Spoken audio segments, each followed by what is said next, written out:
भर्गो देवस्य धीमहि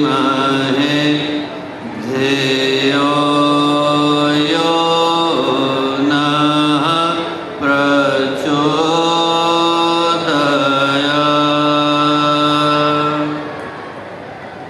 परम पूज्य गुरुदेव परमवंदनीय माता जी के दिव्य संरक्षण में आज का यह अत्यंत ही महत्वपूर्ण अवसर इस प्रदेश व्यापी नशा मुक्ति अभियान के सौभाग्यशाली अवसर पर हम लोगों के साथ मंच पर उपस्थित इस प्रदेश के अत्यंत ही यशस्वी लोकप्रिय जननायक आदरणीय श्री शिवराज सिंह चौहान जी, आदरणीय उमा दीदी, आदरणीय श्री वीरेंद्र जी, आदरणीय स्वामी रामदेव जी, आदरणीय कमलेश पटेल जी, दार जी, मंच पर उपस्थित सभी सम्मानित अतिथिगण, यहाँ आए इस प्रदेश के सभी विद्वज्जन, गायत्री परिवार के हजारों की संख्या में उपस्थित कार्यकर्तागण, प्यारे भाइयों बहनों और प्यारे मित्रों, यदि उद्देश्य पवित्र हों, भावनाएं सच्ची हो, संकल्प एकनिष्ठ हों और व्यक्ति का भाव सच्चा हो तो दिन कोई सा भी हो मुहूर्त में बदल जाता है और कार्य कोई सा भी हो महान बन जाता है। और आज के दिन के लिए तो ये बात अक्षरशः सत्य सिद्ध होती है, क्योंकि आज जब हम लोग नवरात्रि के इस पवन काल में भारत के दो अप्रतिम कर्णधारों लाल बहादुर शास्त्री जी, महात्मा गांधी जी की जयंती के शुभ अवसर पर भारत के भाग्य को बदल देने वाले विषय को ध्यान में रखकर आज के इस महत्वपूर्ण अभियान का हिस्सा बन रहे हैं, तो मैं समझता हूँ कि आज का ये दिन अपने आप ही एक अलौकिक मुहूर्त में बदल गया है। 15 करोड़ आस्थावान परिजनों का वो जन समूह जिसको हम लोग गायत्री परिवार कह करके पुकारते हैं, उनमें से प्रत्येक की प्रार्थना आज इस अभियान की सफलता के लिए यहाँ आकर के जुड़ रही है और इस भाव के साथ जुड़ रही है कि यदि ये अभियान अपने परिणाम को प्राप्त करता है तो भारत के भविष्य को बदल पाना संभव हो सकता है। कैसे हो सकता है, इस विषय पर कुछ कहूँ उससे पहले कुछ बातें इस विषय पर कहना चाहता हूँ कि आज की परिस्थितियों में ये जो अभियान है वो भारत का सबसे महत्वपूर्ण अभियान क्यों बन जाता है। हम लोग स्मरण करके देखें कि 15 जनवरी 1897 को जब स्वामी विवेकानंद भारत वापस लौटे और उनका स्वागत एक बहुत बड़ी जनसभा ने किया, तो जब जनसभा ने उनका सम्मान किया, करने के बाद जो सभा के अध्यक्ष थे उनने स्वामी विवेकानंद से प्रश्न पूछा। उनने प्रश्न पूछा कि स्वामी जी, आप इतने दिनों तक विदेश रहे तो आपकी उपस्थिति का लाभ वहाँ के लोगों को मिला। वेद है, पुराण है, उपनिषद है, योग सूत्र है, वो सारे विषय जिनसे वो सर्वथा परिचित थे उनको जान पाने का सौभाग्य उन लोगों को मिला, आपके माध्यम से मिला, तो उनका लाभ हुआ। आपका क्या लाभ हुआ? तो स्वामी विवेकानंद ने बड़ा प्यारा उत्तर दिया। स्वामी विवेकानंद ने कहा कि मैं इतने दिनों तक भारत की भूमि से दूर रहा हूँ तो पहले जिन बातों को मैं भावना के आवेश में आकर के सत्य मानता था उनको प्रमाण पूर्वक सत्य मानता। पहले हर कोई कहता था कि भारत पुण्य भूमि है, यशो भूमि है, अवतारों की भूमि है, मैं भी हाँ मिलाता था, पर मेरा अपना उस विषय में कोई विश्वास नहीं।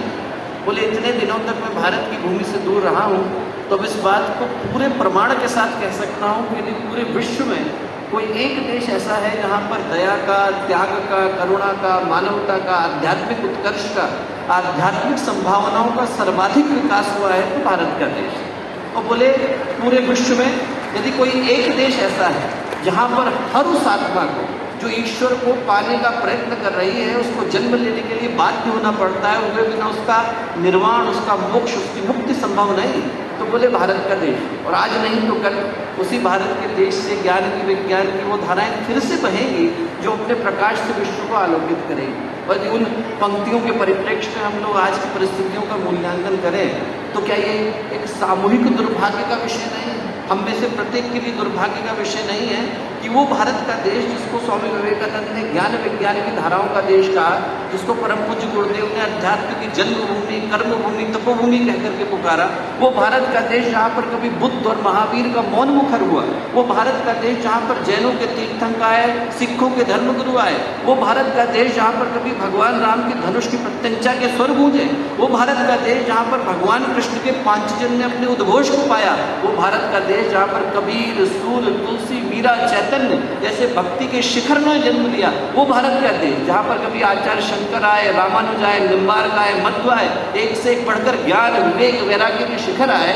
आज उसी भारत के देश में चुनौती का, कुहासा का घेरा इस कदर व्याप्त हो गया है कि यहाँ पर 10 से लेकर 12 करोड़ लोग नशे की गिरफ्त में आकर, दुर्व्यसनों की गिरफ्त में आकर अपनी जिंदगी, अपने परिवार की जिंदगी, समाज की जिंदगी, सबकी खुशियाँ बर्बाद करते नजर आते हैं। मैं समझता हूँ कि ये चिंता का विषय है। चिंता का विषय है कि आज भारत में 6.25 करोड़ के करीब लोग नशे की गिरफ्त में हैं।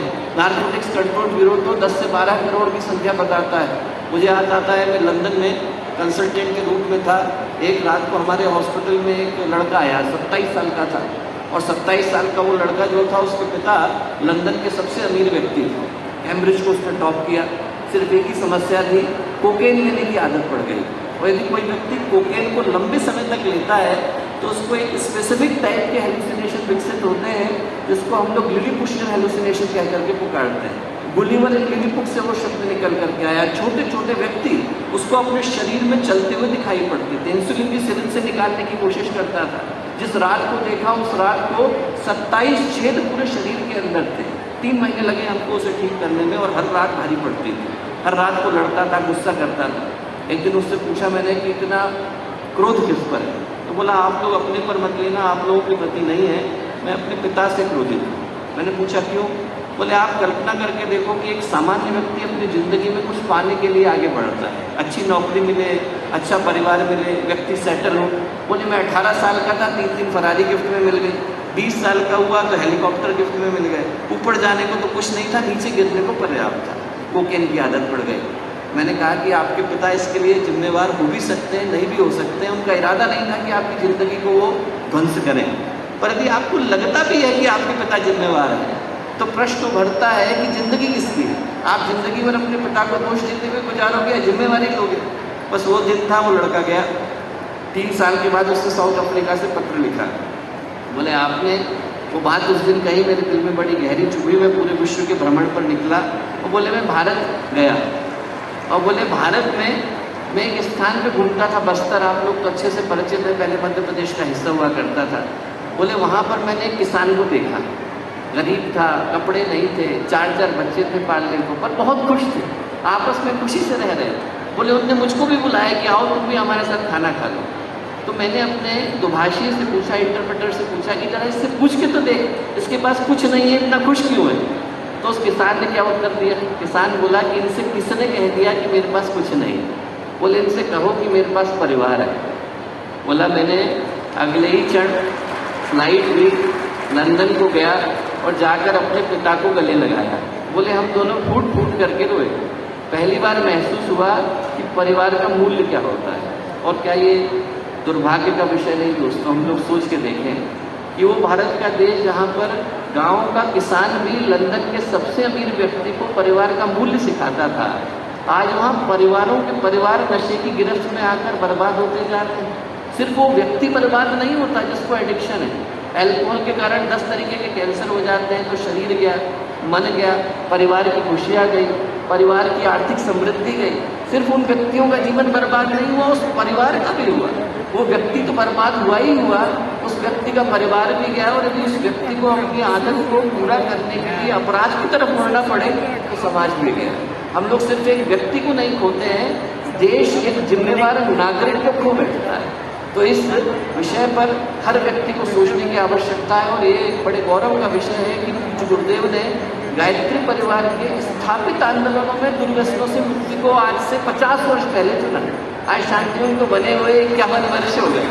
शांतिकुंज में 25,000 लोगों के रहने की व्यवस्था है, पैसा किसी से लिया नहीं जाता। जितने लोग यहाँ पर बैठे हैं, मैं हर व्यक्ति से कहूँगा कि आपका अपना एक घर शांतिकुंज में है, हरिद्वार में है, आप लोग वहाँ अवश्य आइए। और जब आप आएंगे, पैसा नहीं लिया जाता। गुरुदेव ने कहा कि पैसा नहीं लेंगे, बदले में आपको यदि कुछ देना है तो आप अपने दुर्व्यसनों को दे दीजिए। वहाँ 71 से लेकर आज तक 2022 में हम लोग बैठे हैं, लाखों करोड़ों लोग आए और बदले में गुरुदेव ने एक ही चीज़ मांगा कि आपको आपके दुर्व्यसनों को त्यागने की आवश्यकता है, इसके अलावा और किसी दान की हमें आवश्यकता नहीं। यहाँ पर बड़वानी की टीम बैठी है। मैं माननीय मुख्यमंत्री जी को बताना चाहता हूँ कि आज से 4 वर्ष पहले उन लोगों ने छोटे छोटे बच्चों के माध्यम से 108 कुंडी ये की है। 12 से 18 साल के बच्चे कराने वाले, 12 से 18 साल के बच्चे संगीत देने वाले, और जब यज्ञ समाप्त हुआ तो बच्चे अपना अपना कुर्ता लेकर चल पड़े, बोले आप दान दे दीजिए। लोगों ने सोचा कि शांति मिल वाले तो पैसे मांगते नहीं, ये लोग क्या मांग रहे हैं। उन्होंने कहा आपको क्या देना है? बोले नहीं, हमको आपकी सिर्फ बीड़ी दे दीजिए, आपकी सिगरेट दे दीजिए, आपको शराब दे दीजिए। लोग जो थे फूट फूट करके रोए, पूरा गांव बदला, शहर बदला, देश बदला। यहाँ पर जितने गायत्री परिवार के कार्यकर्ता हैं वो लोग हैं जो इस क्षेत्र में लंबे समय से कार्य कर रहे हैं। तो उन सब की ओर से मैं प्रदेश सरकार को, माननीय मुख्यमंत्री जी को, आदरणीय उमा दीदी को ये विश्वास दिलाता हूँ कि इस पवित्र कार्य में गायत्री परिवार प्रदेश सरकार के साथ कंधे से कंधा मिला करके खड़ा है और इस उद्देश्य को पूरा करने के लिए जितना हमसे बन पड़ेगा वो करने का हम लोग प्रयत्न करेंगे। माननीय प्रधानमंत्री जी ने आने वाले 25 वर्षों को भारत का अमृत काल कहा है और समुद्र मंथन में अमृत निकला, उससे पहले विष निकला। तो इस विष रूपी जो व्यसन है उससे हम लोगों को सबको मिलकर पहले जूझने की आवश्यकता है, ताकि भारत को एक समृद्ध और गौरवशाली भविष्य हम लोग दे सकें। हम सब की ओर से, करोड़ों गायत्री परिजनों की ओर से, हजारों कार्यकर्ताओं की ओर से जो आज इस पंडाल के अंदर उपस्थित हैं, पुनः इस महत्वपूर्ण शुरुआत के लिए सभी को बहुत सारी शुभकामनाएं, मंगल कामनाएं।